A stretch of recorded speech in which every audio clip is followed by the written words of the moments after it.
The village of Pepin at the time of Laura Ingalls Wilder. The village of Pepin was founded in 1855 at the foot of Lake Pepin near the confluence of the Mississippi and Chippewa rivers. The lumber industry in the big woods of Wisconsin had been strong since the 1830s, and steamboats had been passing through Lake Pepin since the 1820s. The founders of the village believed that the location would be ideal as a steamboat landing.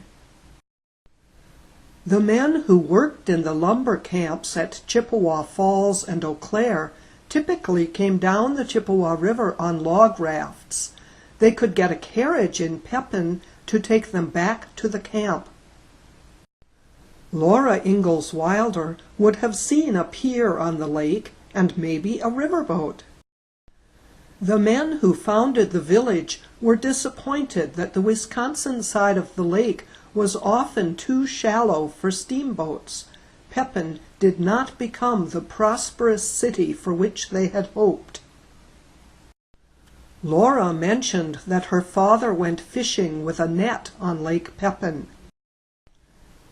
Many people in Pepin fished, some as a business, and some for their family's food. Besides the big steamboats, Laura probably saw smaller boats on the lake. There were private boats and launches and ferries to take passengers to other towns on the lake. Laura's uncle, Hiram Ingalls, ran a ferry between Maiden Rock, Wisconsin and Lake City, Minnesota in 1880. Children who grew up in Pepin learned to manage boats. In the winter, ice was harvested on the lake. Though the lumber industry was strong in western Wisconsin, giving the region the name the Big Woods, the village of Pepin was established on a sandy prairie. This picture shows the German Methodist Church, which Laura would have seen at 4th and Main Streets. Many settlers came to Pepin in riverboats, as did Laura's Aunt Martha Quiner Carpenter, but the Ingalls family probably came in a wagon like this. This map shows the location of the Little House Wayside at Laura's birth site and the village of Pepin. The village is the small triangle at the bottom. The map shows the village of Pepin as it was in 1870. The village was platted on empty land. Developers, speculators, and pioneers bought the lots, but didn't necessarily build. The numbers show where there were actually buildings in 1870. This is the village of Pepin, which Laura could not see because there were so many houses.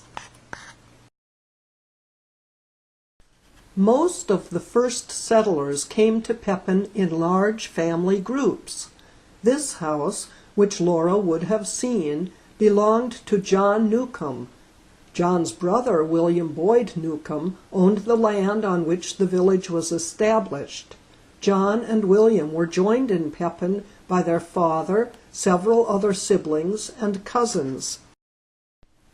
Another large extended family that settled in Pepin was the Fuller family. This grand brick house, which can be seen on First Street, was built by Hiram Fuller in 1857. Pepin was fortunate to have a doctor.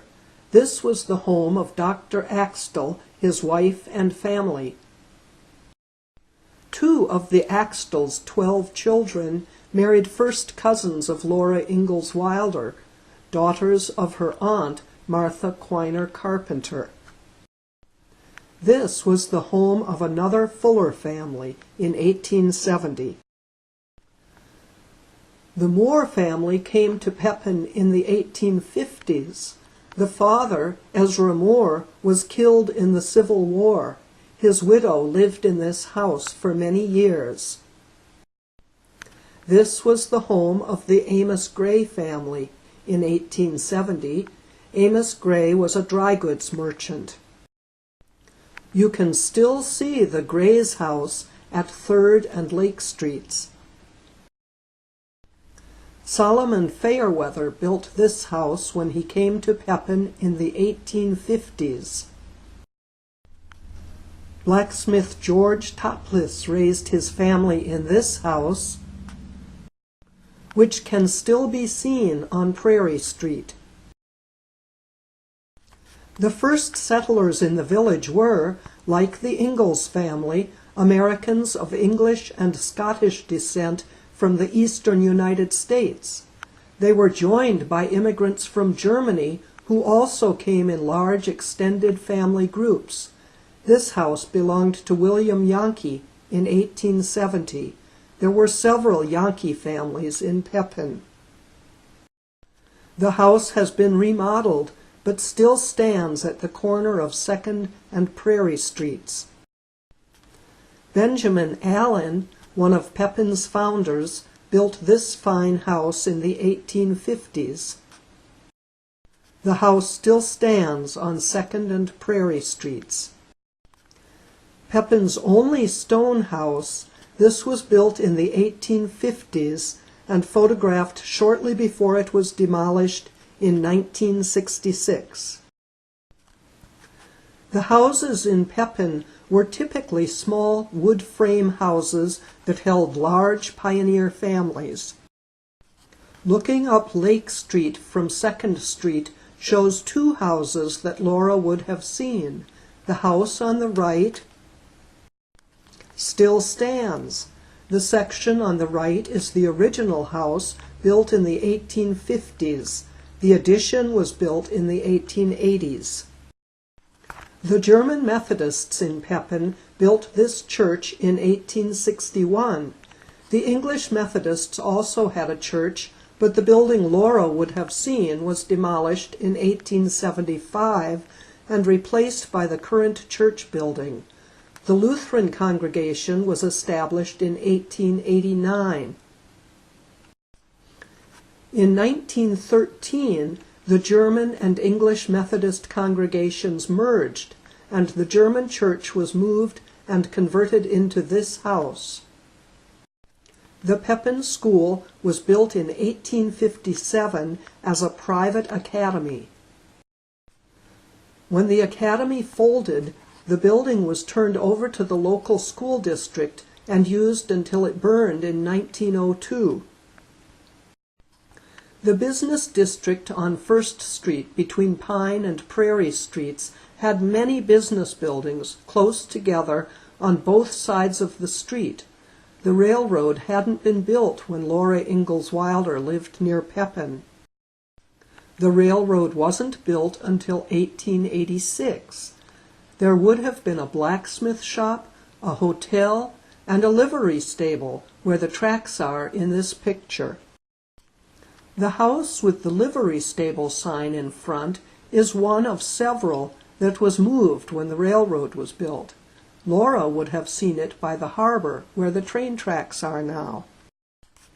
The main part of this building was a dry goods store built on the lake shore in the 1850s. There are records of Charles Ingalls conducting business with the owner, Horace Richards, so this might well have been the store Laura remembered. The photograph was taken after the building was moved from the railroad right-of-way, had the large tower added, and was converted to a hotel. Laura Ingalls Wilder would have seen this building, which was a Masonic lodge with rented shop space downstairs. Here are 2 typical early Pepin buildings that Laura would have seen, a house and a hotel. There was a demand for hotels and inns for both business travelers and for tourists. Laura also would have seen restaurants. This was the home and store of a German businessman, Fred Stahl. There is some evidence that this store building served as the county courthouse when Pepin was briefly the county seat in the 1850s. This is another dry goods store that was on the waterfront when Laura was a girl and was moved to make way for the railroad.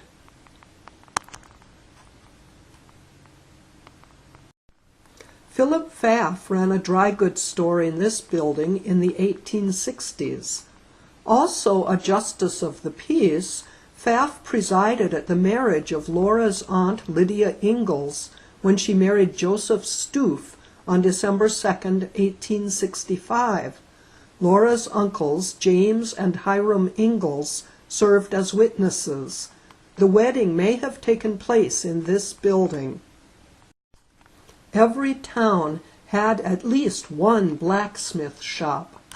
The Otto Marx shop was photographed in its 2nd Street location after it was forced to move from the railroad right-of-way. Though these pictures all show Pepin businesses after the time that Laura lived in Pepin, they are the kinds of businesses that she would have seen. Milliners made hats, trying to keep the Pepin ladies up to date. Dry goods merchants sold yard goods and sewing supplies, furniture and hardware. The butcher cut meat to order. This was taken in the pickle factory's warehouse. The cemetery was established when Pepin was founded, and the Ingalls family would have passed it on their trip to town.